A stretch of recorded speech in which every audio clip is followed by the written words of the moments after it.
welcome to Freiburg. The Toyota 1000 Desert Race gets underway from here. Over the next 3 days, competitors will face what is most probably one of the toughest events on the South African motorsport calendar. Ahead of them lies the unyielding Kalahari Desert, and they have to negotiate 1,000 kilometers. And if they'd like to be there at the end of the National Championship log, they'll have to do well in this one particularly. More than 100 intrepid off-roaders converged on Freiburg, and the opening race section consisted of a 70-kilometer loop starting and finishing in Freiburg. This would determine start positions on day 2. Pre-race favourites were Philip Milan and Richard Leek in the Toyota Hilux. Vandag is dit 'n baie belangrike situasie om om die vinnigste tyd op te sit, dat ons môre eerste kan wegtrek. Maar met die kaland Hannes Grobler en sy massiewe monster wat hier is dit miskien ver gesocht om te dink ons sal dit reg kry. Maar ons gaan beslis probeer, want môre sal dit vir ons 'n baie groot voorsprong gee as ons uit die stof uit kan bly. The Toyota pair faced stiff competition from the likes of previous winners Hannes Grobler and Piet Swanepoel in the Nissan Skyline rally car. Ons is op die oomblik besig om 'n ander voertuig voor te berei vir veldrenne. Hy was ongelukkig nie betyds klaar nie, en omdat ons hierdie veldren so baie geniet hier rond, het ons besluit om kom jaag, en al ding wat ons toe kon kry is die ou tydrenmotor wat ons in 1986 die kampioenskap ook mee gewen het. En toe die manne ingespring en ons is hierso. Brando's Klaas and Gant Degener in the Duckham's Chenoweth were confident of a good result. I think the main competition must be Philip Milan and Richard Leek in the turbocharged Toyota Hilux. Kasi Kutsia, if they don't have any problems, will definitely be a challenge. And of course, Hannes is there in his rally car. The Audi Quattro has won it before. It's not that rough a race that a rally car can't do well. So I would say those three are my main sort of competition. The first racing section produced a few problems for some of the more fancied competitors like Milan and Leek in the Toyota, who had to be content with the 4th fastest time. The Stellarland trial determines grid positions for the start of the race proper, and there is always a scramble for the top positions. The first major casualties were the Degener brothers. Only 20 kilometers into the race, they blew the Chenoweth's engine and were forced to hitch a ride back to the main road. You're going fast at that? Bang, yeah. We were about 5,500. It wasn't actually that much. Coming into a turn in a mini field. And it just said bang, and that was it. That's you out of the race for the whole lot. Unfortunately, yeah. We can't change motors, so that's it. There were also problems for former national rally and off-road champions Grobler and Swanepoel. Grass clogged up the Skyline's fuel system, and it cost the pair 40 minutes, putting the Springboks well down the list. They eventually dropped out altogether on the final day.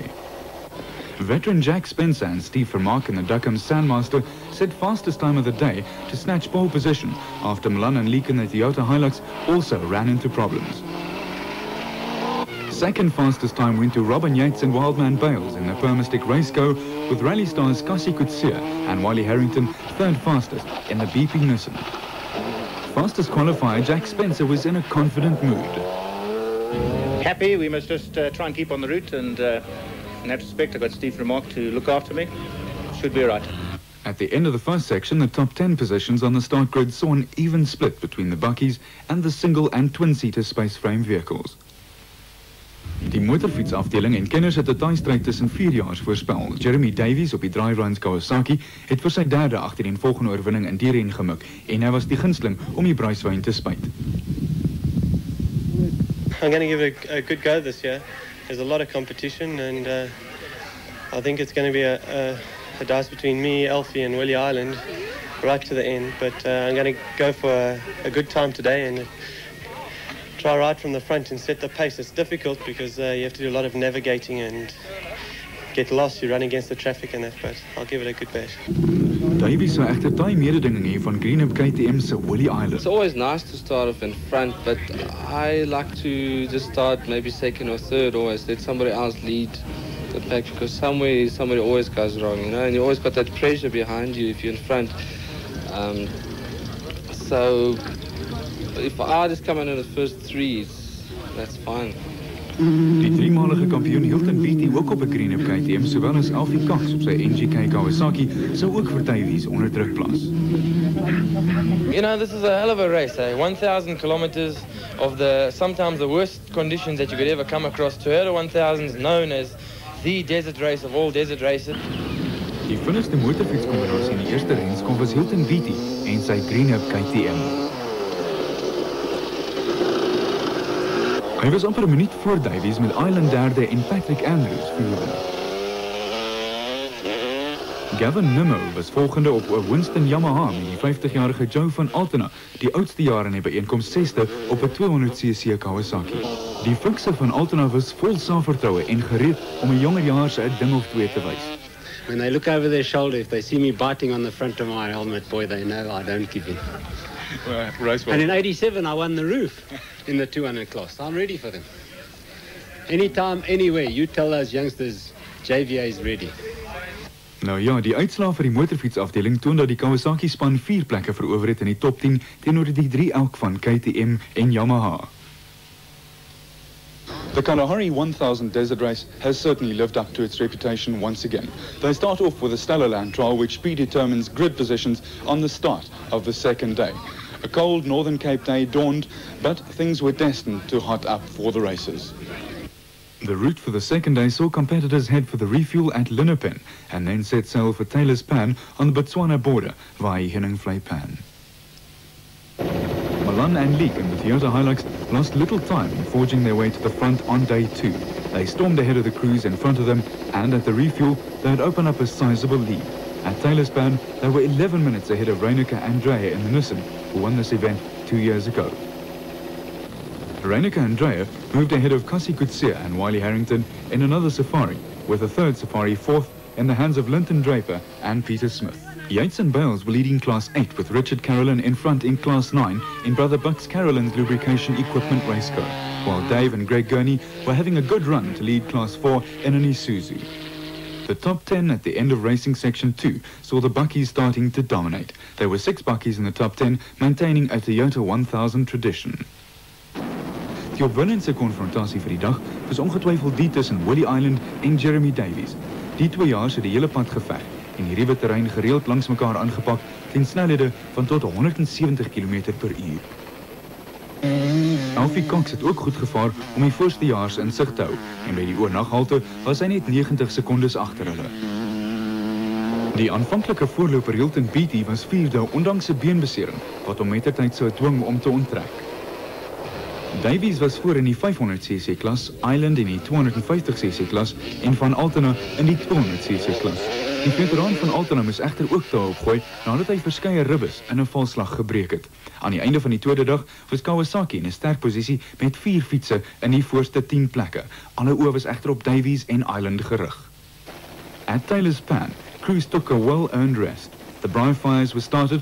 There was plenty of opportunity to discuss the day's racing, and it all adds up to the special appeal of the Toyota 1000. Early the next morning, it was back to serious racing, with Milan and Leek in the Toyota Hilux leading the field away on the final leg of what was turning into a real cliffhanger. The final section saw crews backtrack along the previous day's route. The warm welcome waiting back at Freiburg Motor Club was something to look forward to. Kunneke and Dreyer quickly put the pressure on Milan and Leek, and at the refuel had made up 10 minutes. The Toyota had developed gearbox problems, and Milan and Leek lost 4-wheel drive. Kunneke and Dreyer moved into the lead, but were to run into problems of their own. They first hit a cow, and then managed to take a wrong turn. It cost them valuable time, and gave Milan and Leek some breathing space when they moved back into the lead. Yates and Bales were going well in third spot in the Permastick Raceco, and still headed Class 8 ahead of Spencer and Vermaak in the Duckham Sandmaster. Further down the field, Bill Angus and Derek Wetherall were leading Class 3 in their battered Toyota Hilux after a high-speed encounter with a tree, and Alfred van Vuren and Piet Pelser were in the lead in Class 5 in another Toyota Hilux. Richard Carolyn was also going well in Class 9, as were the Petersen brothers at the head of the Class 10 field.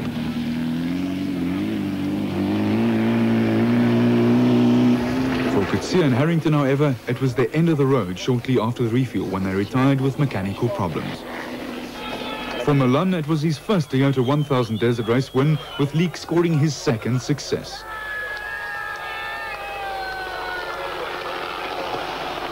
Jy het 'n bietjie van 'n probleem gehad, vertel ons daarvan.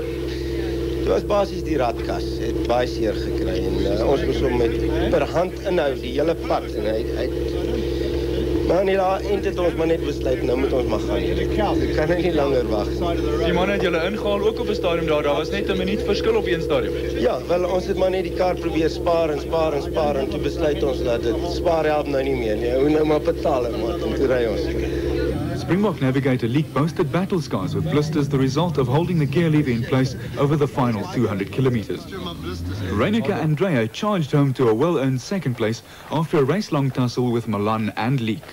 Ons was so omtrent vir 150 km voor Philip en net voor ons die papwiel gekry het, sy by ons verby en ons was in sy stof, ons moes seker 'n klip of iets reg gery het. The popular Robin Yates and Wildman Bales drove consistently to finish third overall and also had the distinction of being the first twin-seater crew across the line. Class 3 victors Bill Angus and Derek Weatherall found the going a little tough in their Toyota Hilux. For the refuel point, from the way back, and we were on a high-speed section, about 140 kilometers an hour, and the car jumped out the track and went sideways into a big tree.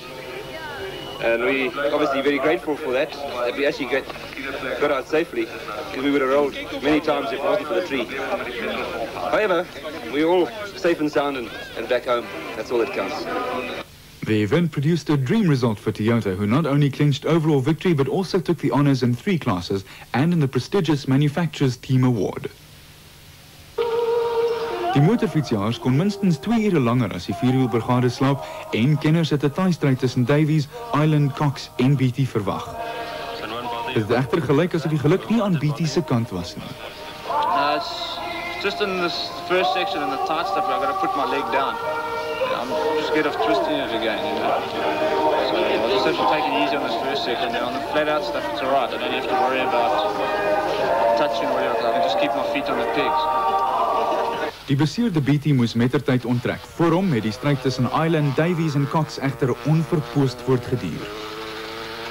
Island op die Green KTM was eerste by die Linop en hervalpunt, meer as 'n minuut voor Davies met Cox op die NGK Kawasaki ook steeds in die prentjie in die 3de plek.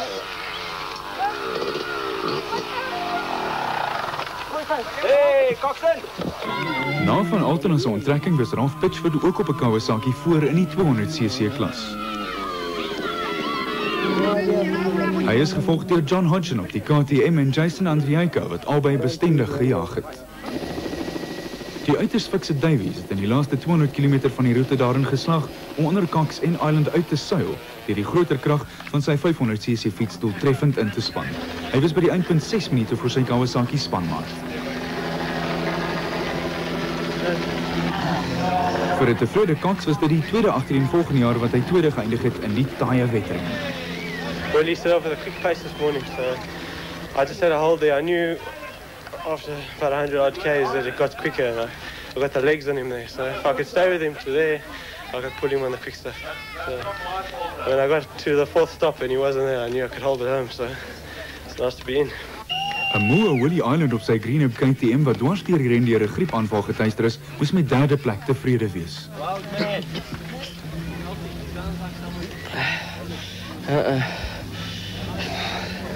I can't even speak. I've been riding it through the whole day. I couldn't even see anymore. Met oorwinnings in al 3 die klasse was Toyota se woestynrenne 'n sege vir Kawasaki.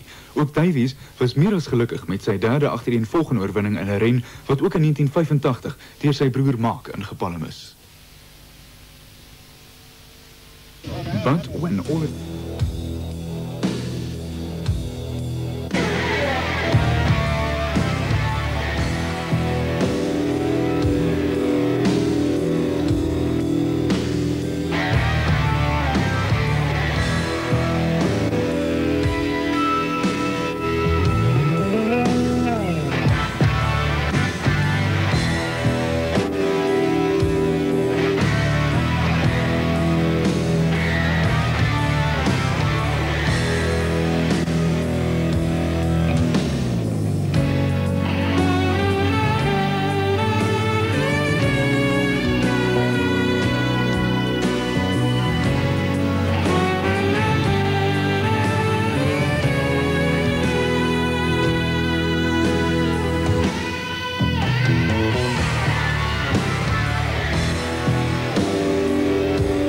was a hot and windy day at Southwell, just outside of Grahamstown, when 59 crazy drivers and their co-drivers got into their mean machines to start the 5th PG Windscreen Settler 500 off-road race. This was also the first time that this race was part of the national circuit. The track, if you can call it that, must be the worst in the country. To normal people, this must sound strange, but to these drivers, it's actually something they look forward to. Off they were on the 62-kilometer course in their Buckies, Beetles, Sandmasters, Spiders and other strange-looking vehicles. No motorbikes were entered, as it was too dangerous, seeing that the second day's race consisted of 3 laps. To make it a bit more competitive for the entrants, the vehicles are grouped into 9 different classes. The classes are determined by frame design, also limiting factors such as the suspension, engine capacity, Weber's per cylinder, carburation, turbocharger and a supercharge. All this is determined and specified by SA Motorsport Control. Klaus Degener came charging down this hill as if he left his paycheck down there.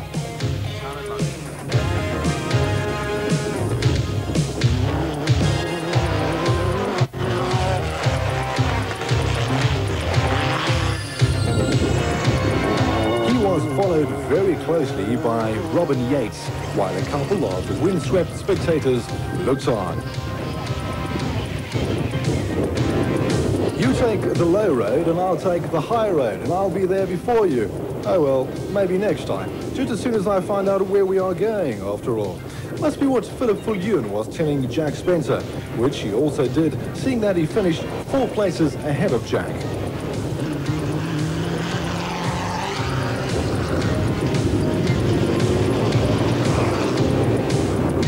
Stratford Focht tried his best to hurt the suspension of this Toyota, but to no avail. And with that breakneck speed, he worked himself into 13th position for the start of day 2.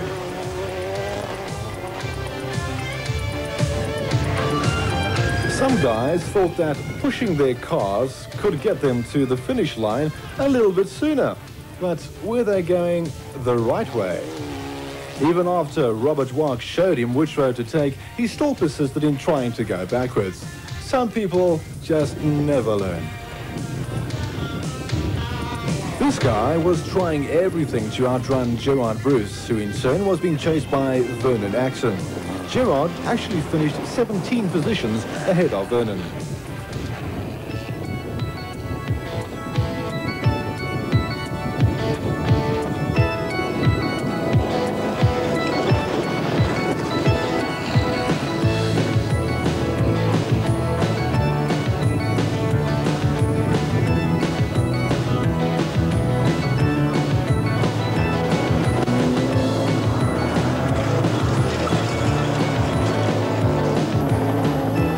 Sideways, Selwyn Robinson gave it everything he had, and sometimes even more, while his sidekick Donald Duck, or should I rather say Don Broadhurst, was doing a breakdance, holding on and showing the route out to Selwyn all at the same time. From the Sony in-car camera, we actually see the driver fighting the long brown monster in front of him.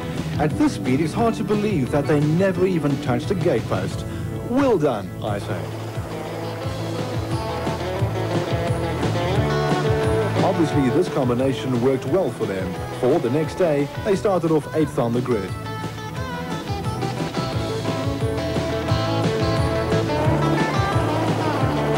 This poor fellow nearly went into the ditch. Unfortunately, right in the nick of time.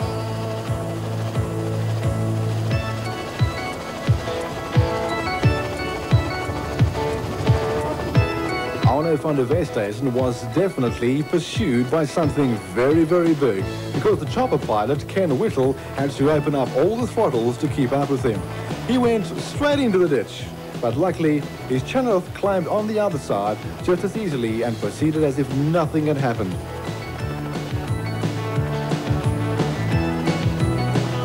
Excuse me, sir, please give way to the oncoming traffic on the left. Was he being so kind, or was it possibly because of this guy with the camera? Harry Roscoe held the prime position on the grid for the start of the second day, with Linton Draper and Richard Schilling in second and third, and Klaus Degener fourth, followed by Robin Yates. At sunrise, we asked Harry Roscoe how he felt about the big guns behind him. It's frightening. But I think their cars are more capable of going through the rough stuff for longer periods than I went yesterday. I mean, there's no ways I can drive my car as fast as I did yesterday for the period I think expected of today. So I think they got a better chance because their cars are far superior to mine. Richard Schilling also commented on his chances of winning the race at that stage. Good. Take it easy to start off with. Do one lap, refuel. Have learned where the course is, where the opportunities are, and then keep on going consistently and hopefully end up in front. Big Bucks Carolyn off on his way on the beginning of day 2 on the Settlers 500.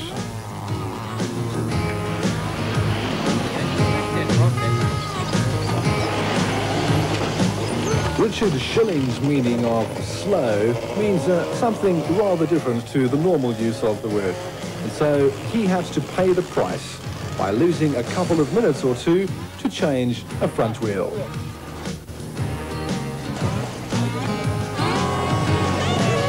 Glenn Parker also had a minor problem here, but was soon back on the road. Unfortunately, he never finished the race because while helping a fellow contestant, his own car ran over him and injured his legs. Glenn was the only contestant in Class 7, and therefore Class 7 had no overall winner. Who said cows can only be caught by them cowboys on horseback? This is just a horse of a different color. Robin Yates races behind the calf, which was later roped down by traffic wardens for speeding.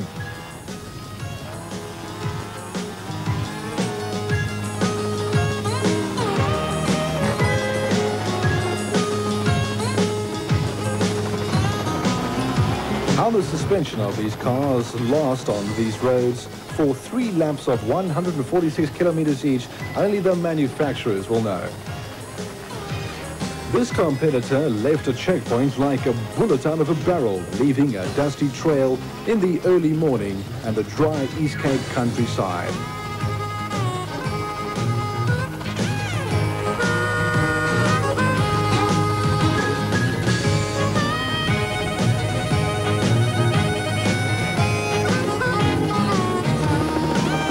The suspension of the Raceco Kajima of Bucks Carolyn was doing more than its fair share of work.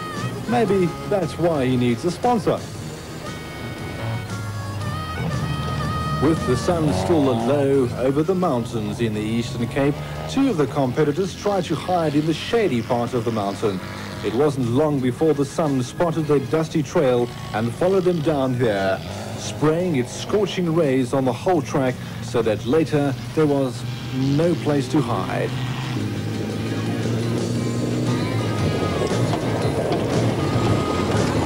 Grant Ranger tried to get too much out of his car, and he, like so many others, paid the penalty and had to retire after only 2 hours and 57 minutes. But many of the competitors were merely on a road to nowhere.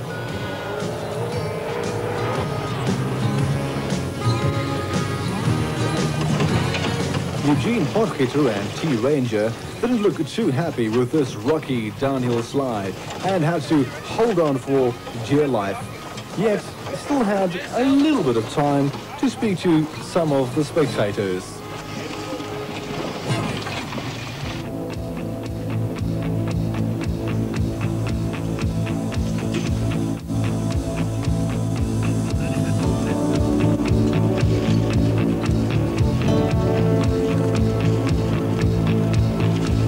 Carefully maneuvering down the treacherous decline in their green Mamba, El Chandler also couldn't make it to the finish. So, trying to go where you want to go isn't always as easy as you find it, and adds some more meaning to those musical words, slip sliding away.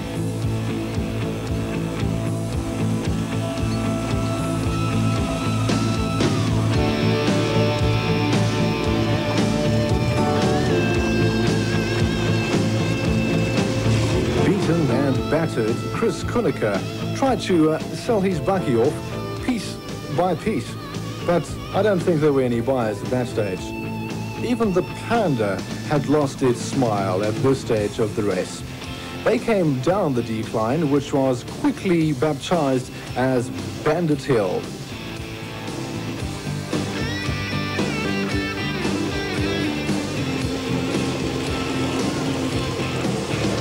This monstrous, uneven, rugged piece of East Cape terrain in fact stole the chances of many of the competitors of winning their classes, let alone finishing the race. Harry Roscoe was right when he said he couldn't go that fast for that long, because just after he went down here, he lost both his front wheels and had to call it a day. Some guys have suspensions on their cars, and other guys have suspensions.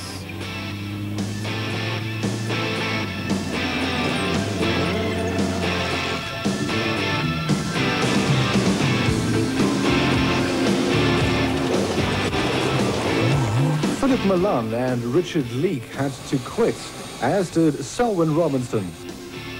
Didn't see that road sign when I went for my license a couple of years ago.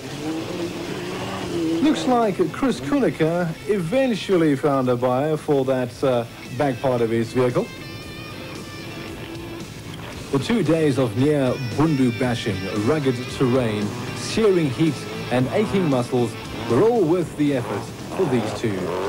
Bucks Carolyn and Mike Pretorius came through yet again in fine style for a deserved win in both class and overall position.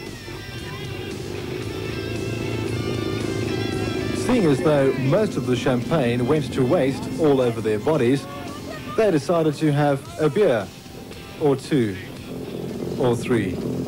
We started off 7th this morning, and we had a few problems. We threw a fan belt, and it knocked off the dizzy cap, and we had no real major problems. We had to get out the car. Spark plug lead came off, and all the guys gave us a hard time. I think the worst guy was Glenn Parker and RP Kunneke. We've been with him the whole day. I'm surprised I think he's got a little bit of a problem, but we're expecting him any minute now.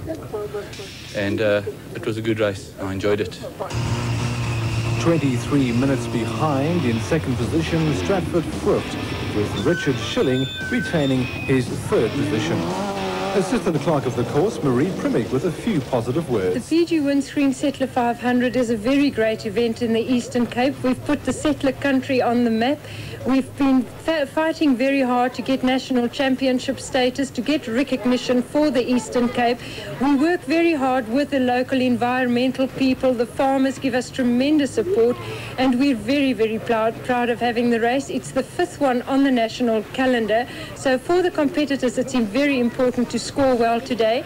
It was very rough. The other races were more truck orientated, where this is space frame, but some you win and some you lose. We're very happy about the total outcome of the event, and the feedback of the local people is absolutely great. We've had tremendous support with the Eastern Capers. Although only 18 of the original 59 finished, it really was a tremendous event. The final positions presently on your screen.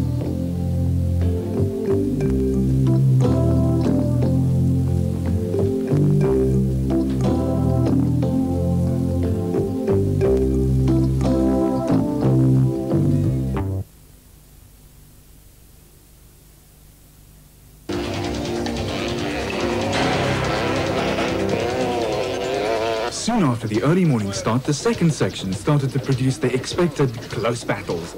After setting fastest time in the sprint section, Carolyn and Pretorius were to have a trouble-free run, but were quickly under severe pressure from Pinoy and Purchase. They led before the refuel point, but then lost valuable time with a puncture.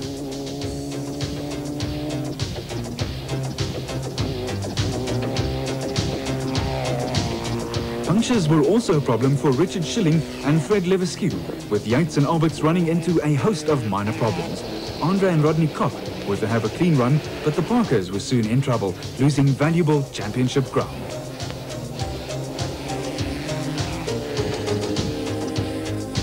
Mechanical problems were also to put paid to Johan Otto's chances.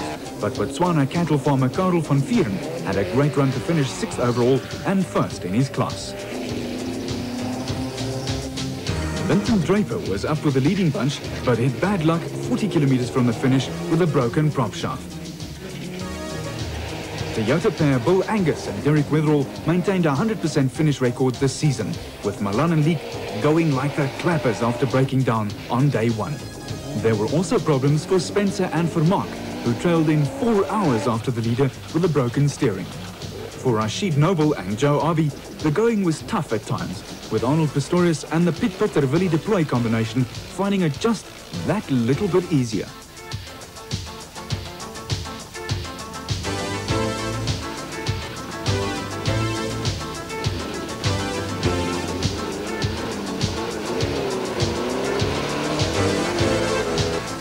Alfred van Vieren and Piet Pelser were losing ground in Class 5, but soldiered on to finish 2nd behind the van Vieren-Versveld combination.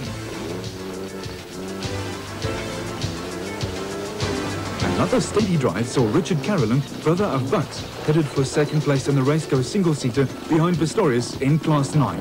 For the Carolyn family, 1st and 12th places overall provided for a good weekend's work. Hopkinson and Spencer had Class 2 all to themselves and were the only finishers in this category. They were also 15th overall. Driving on his own, Wolf Peter Fumfe ran into navigation and mechanical problems. These combined to drop him to 2nd place in Class 10. Neville Williams and Paul Hayes were another crew to sometimes fall foul of the tough route, and a navigator's lot is not always to sit back and take it easy. The Fincham-Kemp combination grabbed 10th spot and 2nd in Class 3.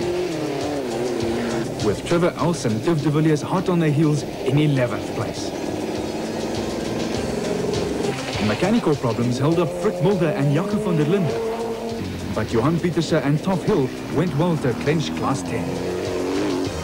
Out in front, Carolyn and Pretorius had taken control.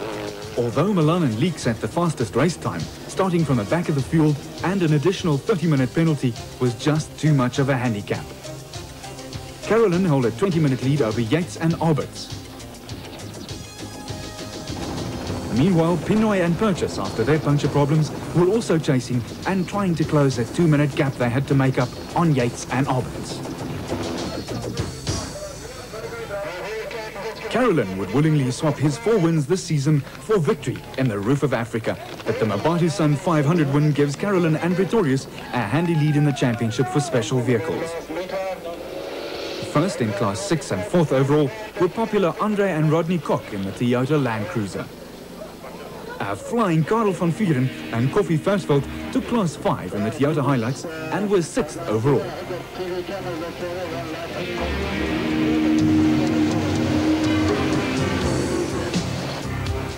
The Angus and Wetherall duo dominated Class 3 in the Toyota Highlights. They are now only a single point behind Milan and Leek in the Commercial Vehicle Championship, with just 2 events left to run.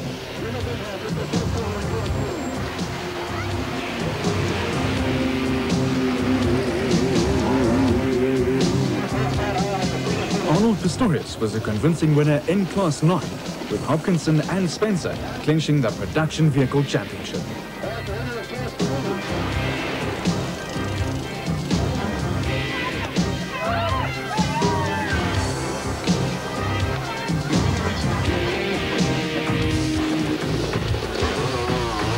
A tremendous battle was expected in the bike classes, with the top riders in South Africa fighting it out.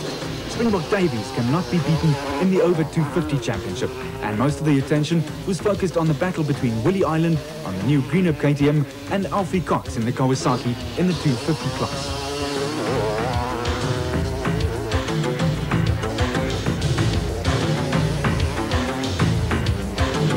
Other big guns in the field included Hilton Beattie on another Greenup KTM,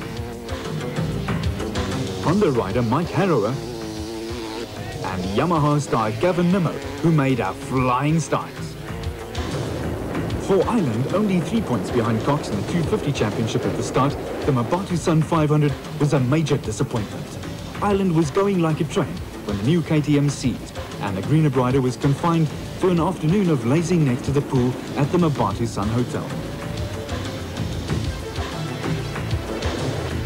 Out in front, Davies and Cox were turning the event into a two-horse race. The pair quickly pulled away from the rest, with Beatty and Nimmo, who had a couple of anxious moments, desperately trying to keep in touch.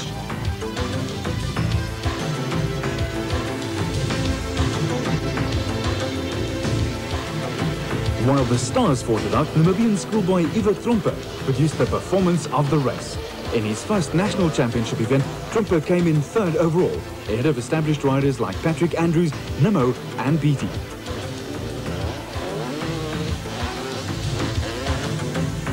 Dirk Stradom is also having a good run, along with Ralph Pitchford, who picked up another 200 class win to increase his lead in the championship.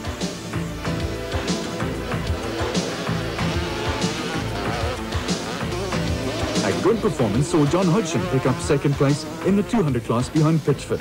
Out in front, Cox and Davies were locked in a duel that was to last throughout the race. And behind them, it was every man for himself. Andy Smythe was to grab 7th overall, with Grant Hayward 3rd in the 200 class after a close battle with Pitchford and Hodgson. Peter Trollope and Heinz Schwartz also had a good dice throughout the race. A broken exhaust meant a slow and uncomfortable ride to the finish for veteran Joe van Altena. Leading his class when the exhaust went, Van Altena eventually finished 37th, but retained 3rd place in the 200 championship. Gary Lipchik finished well down in the 200 class, but like Billy could see on the Harry Suzuki quad racer, was enjoying himself hugely. The battle between Cox and Davies was finally settled at a refuel point. Davies lost time fitting a new brake caliber, and this gave Cox just the edge he needed. "I was tired of falling off," said Davies, who made a do-or-die charge to try and catch his friend and rival. Cox came home first, but at the finish, only 16 seconds separated the pair in a superb finale.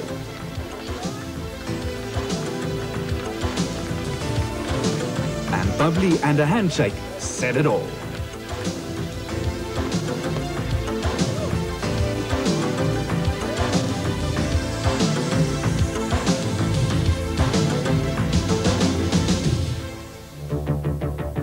Die eindstryd van die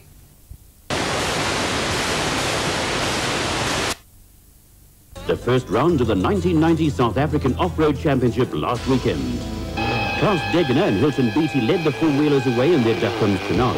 They were followed by the always competitive Derek Pinoy and Jack Purchase in their Class 8 Honeyloop Spider. Third away and favourites to take the overall victory were Philip Malone and Springbok navigator Richard Leek in the Toyota dealer team Hilux. Last year's winners, Api Reyneke and Lucas Dreyer, were well in contention in their immaculate BP Nissan Safari, and they were soon to challenge the Toyota for the overall and Class 6 lead. Father and son crew, Glenn and Steve Parker, were the overnight leaders in Class 7, a position they were to hold almost to the finish. Further back, a tremendous dice developed between Niels Eriksson in his Space Ram Beetle, Class 9 leader Harry Roscoe in his Orco, and Mervyn Woods from PE in his venerable Sandmaster. Woods led a 10-team contingent of Eastern Cape competitors in the event, and they were soon to show their worth. Meanwhile, Philip Malone and Richard Leek used every bit of road holding and the 400 horsepower of their turbocharged Toyota Hilux to take the lead by the halfway mark at Setlagoli, which again proved a popular spectator point.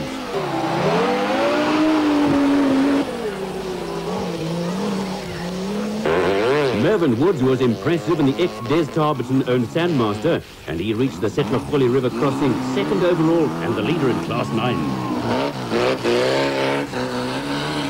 He had class rival Jack Spencer, now with 2.4-litre VW power in his Sandmaster, close on his heels, followed by Harry Roscoe, also in Class 9 with his Orco. Next followed the hard-charging Parker father and son combination, still leading Class 7.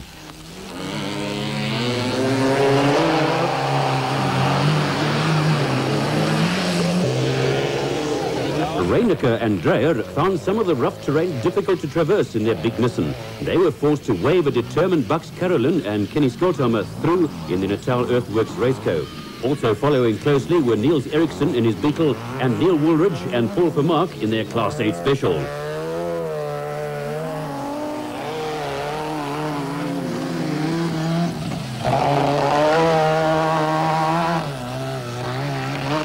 Hanging on grimly were Klaus Degener and Hilton Beattie in the Duckham's Chenarth. Degener was suffering from food poisoning and 3 punctures did not help their cause.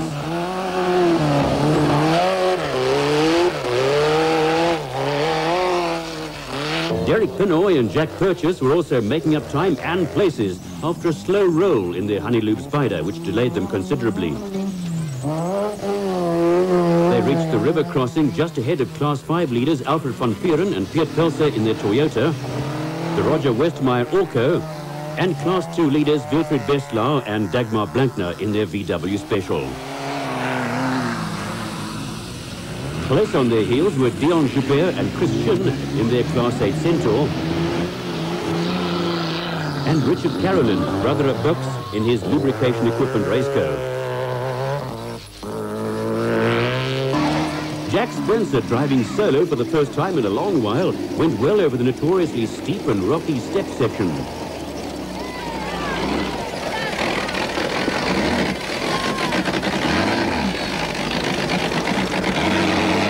He was followed by Andre Koch and Dani van der Merwe in their Beatmaster Toyota, which was to finish second in Class 6, and a consistently driven Class 4 Isuzu of Dave and Greg Gurney.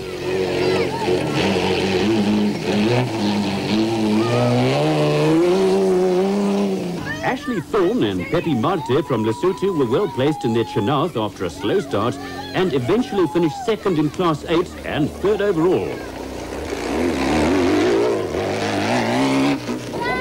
Meanwhile, the Class 2 Beetle of Abdul Bariawa and Hanif Hussein was heading for a well-earned second in Class 2, followed by the Class 7 winning Beetle of Charlie Higgs and Corby van der Merwe, which showed great form over the rough routes.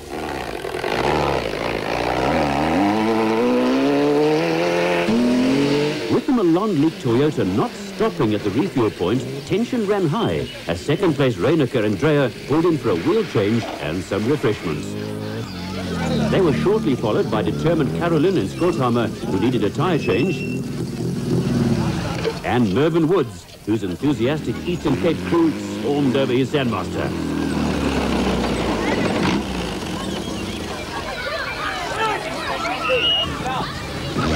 Degener and Beattie limped in with yet another flat wheel. With a tyre bolted to the rim, they could ride on the deflated tyre but still lost time. They had to settle for fourth place in Class 8.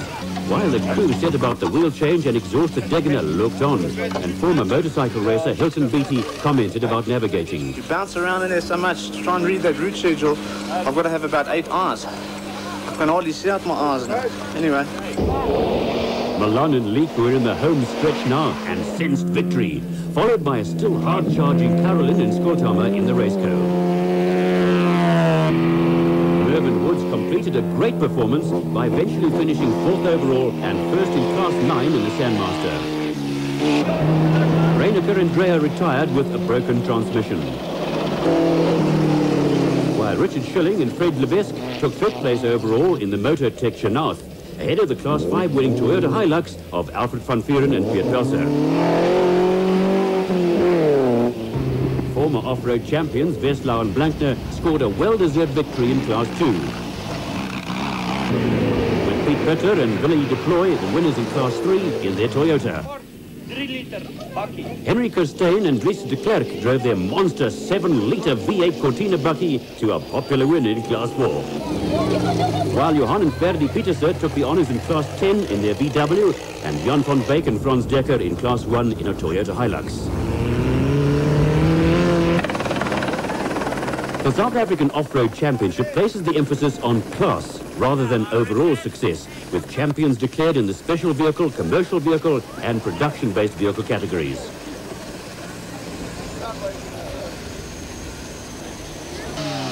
Alfie Cox led off the motorcycle contingent on his Drivelines Kawasaki, followed by Jeremy Davies on his Greenup KTM, Errol Dalton on his Bird Paradise Kawasaki, and Patrick Andrew from Lesotho on his Winston Yamaha. Cox was in fine form, and he streaked into a commanding lead. Andrews found time to wave at the cameraman while holding down a good second place on the Winston Yamaha, despite brake problems.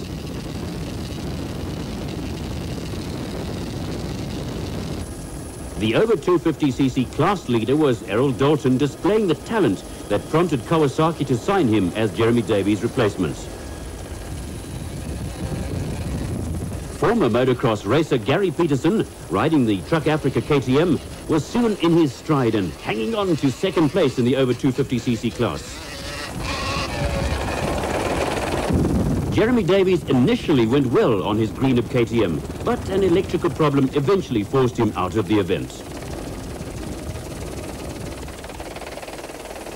Leader Alfie Cox ran out of juice within sight of the refuel and managed to borrow a cup of fuel from the Motortech pit crew and got going again. Another rider who received assistance was a stranded Davies, who got a lift from KTM teammate Peterson, who was in a handy second place behind Cox. Lesotho star Patrick Andrews stormed into the refuel mere seconds behind Peterson. While Davies explained his problems to KTM boss Butch Hirsch, the team feverishly refueled the KTM and the Yamaha, and Peterson leaving seconds before a determined Andrews, the scene was set for a fight to the finish.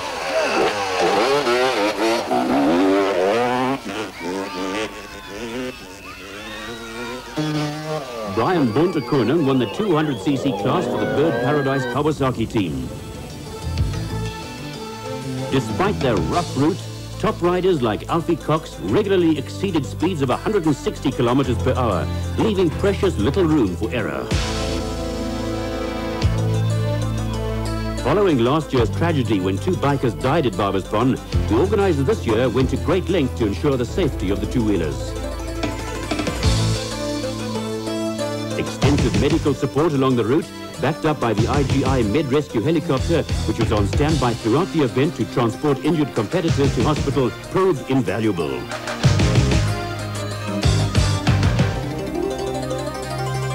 A jubilant Alfie Cox took the flag after a brilliant performance on the Drivelines Kawasaki. Kawasaki had good reason to celebrate at the end of the day with victory in the 200, 250 and over 250 classes.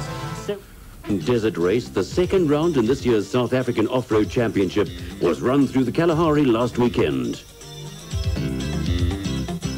As usual, the race started and finished in Vryburg, but there was a break from tradition with the usual Thursday pre-race qualifying session no longer part of the proceedings. Crews were seeded according to their championship positions and faced a frosty pre-dawn start on the Friday. Ahead of them lay one of the toughest challenges in South African motorsport. On the first day, the 491-kilometer route took crews from Vryburg to Heuningvlei and then to Taylorspan in the middle of the Kalahari, where they would camp overnight. Last year's winners, Philip Milan and Richard Leek, were the early pace-setters in their turbocharged four-wheel drive Toyota Hilux and were chased by locals Arpi Reyneke and Lucas Dreyer in their BP Nissan Safari. A big battle between the two trucks was on the cards, but after 96 kilometers, Milan slowed and finally came to a stop with turbocharger problems. First, Reyneke swept past while Milan and Leek attended to their stricken vehicle, followed by Klaus Degener and Hilton Beattie in their Duckham Chanath, and the Durex raceco of a hard-charging Robin Yates and Mike Pretorius. Die turbo se seele toe gegaan en die olie blaas nou reguit deur in die uitlaatstelsel. So dit sal net 'n paar kilometer hou, dan sal al die olie klaar wees en ons sal die masjien heeltemal beskadig, so ons kan nie aan. Meanwhile, a tough battle was being fought for fourth position with Bucks Carolyn and Kenny Skolthammer in their raceco, taking on former winners Andre Kok and Dani van der Merwe in their aggressively driven turbocharged Beefmaster Toyota Land Cruiser. Class 5 leaders Bill Angus and Derek Weatherall in their four-cylinder Toyota Hilux 4x4 were followed by veterans Richard Schilling and Fred Levesque in their Mototech Chanath and the father and son team of Glenn and Steve Parker, who were leading Class 7 in their Orco.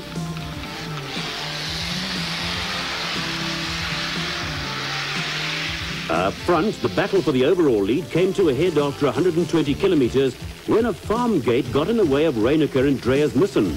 The gate proved to be no match for the Nissan, but the incident gave a determined Klaus Degener and Hilton Beattie the opportunity to close the gap on the leaders.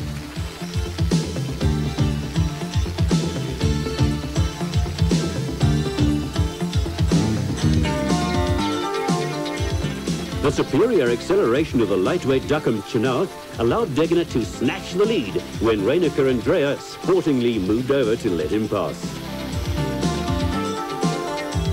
Veteran Jack Spencer was enjoying himself in his Volkswagen-powered Duckham Sandmaster and led Class 9 for single-seater space-frame cars, while a group of schoolchildren gave a rousing reception to local hero Piet Pitter and Tony Salvage in the Toyota Hilux Bakkie. Cecil Fincham and Yanni Pretorius found the farm gates rather narrow for their wild V8 Cortina Bakkie. Nevertheless, they persevered and were leading in Class 4 after the demise of Linton Draper and Alex Vowell's radical imported Nissan hardbody. Derek Pinoy and Jack Purchase were delayed in the early stages when some 100 metres of barbed wire wrapped itself around the suspension of their Honey Lube Spider. Having solved the problem, they were steadily working their way through the field. In the motorcycle category, Greenup KTM rider Jeremy Davies led overall and in the 250 class. The superbly fit Davies saw no need to pace himself. His plan was to control the two-wheeler category from the front. He was followed by the over 250 class leader Errol Dalton, who rode his Bird Paradise Kawasaki in aggressive style from the start and was hoping to capitalize on any mistakes on the part of the Flying Davies. Third was Winston Yamaha racer Gavin Nimmo, who later in the day had a narrow escape when he fell and was hit from behind by a car. He was unhurt but had to retire at the overnight stop. One of the sensations of the race was the young Jason Andrika. He was holding down fourth place overall on his 200cc Bird Paradise Kawasaki, ahead of many riders on bigger and more powerful motorcycles. Second in the 200cc class was Brian Buntekoning, also on a Bird Paradise Kawasaki, featuring some rather unusual aerodynamic styling. He was riding on the limit in his effort to keep teammate Andrika in sight.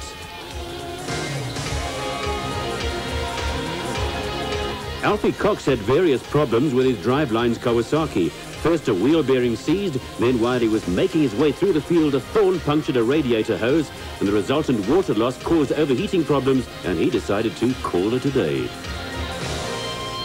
The designated service point was at Dinopeng, 218 kilometres into the route.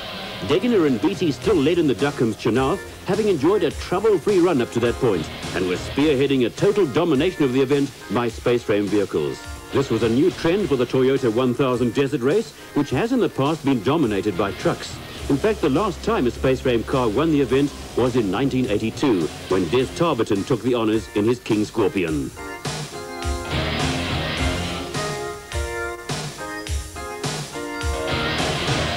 After the refuel, Robin Yates and Mike Pretorius started to charge in the Durex Raceco, passing the Reiniker Dreyer Nissan to take second spot. The experienced Reiniker was content to follow in third place, knowing that the unforgiving Kalahari has a habit of upsetting racing teams' best-laid plans.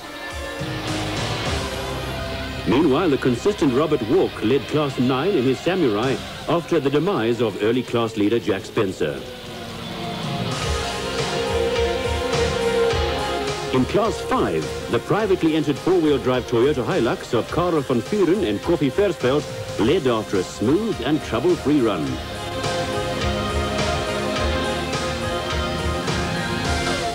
Andre Buerter and Chris Roos were the front runners in Class 7 in their unusual Orco Bakkie, which is powered by a mid-mounted 3-litre BMW engine, while another Orco, the twin-seater of Johan and Ferdi Pieterse, was holding down the lead in Class 10.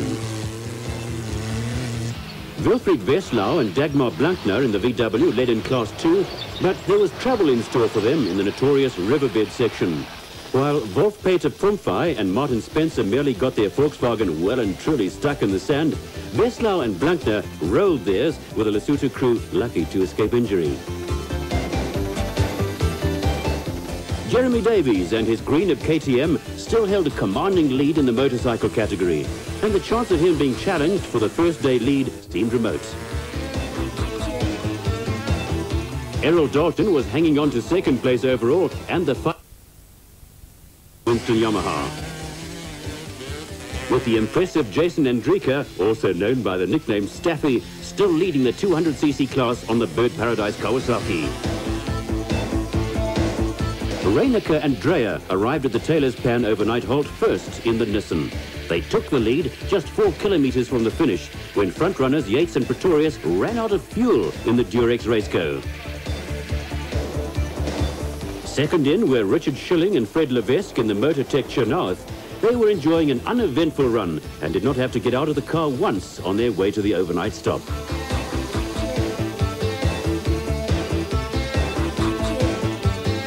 The furious Yates and Pretorius managed to borrow fuel from another competitor, and they stormed to the finish to take third spot for the day.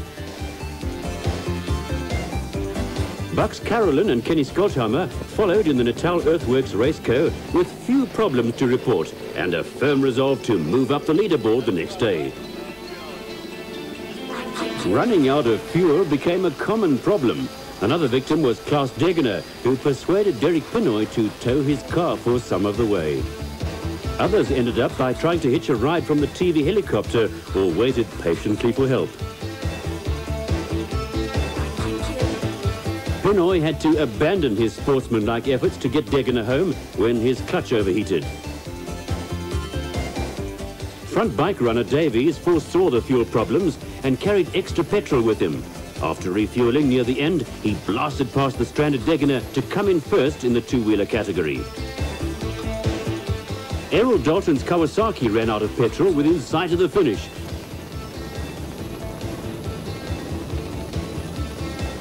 It looked as though he would lose second place, but once again, a fellow competitor came to his aid.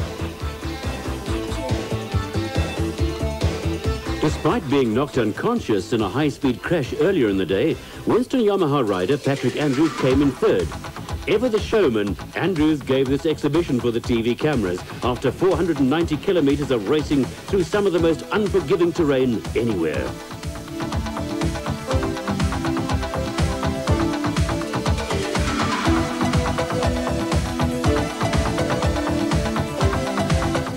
Richard Carolyn also had fuel problems, but Brian Bontekoning had a clean run for second place in the 200cc bike class. With the competitors settling in for a night under the stars at Taylor's Pan in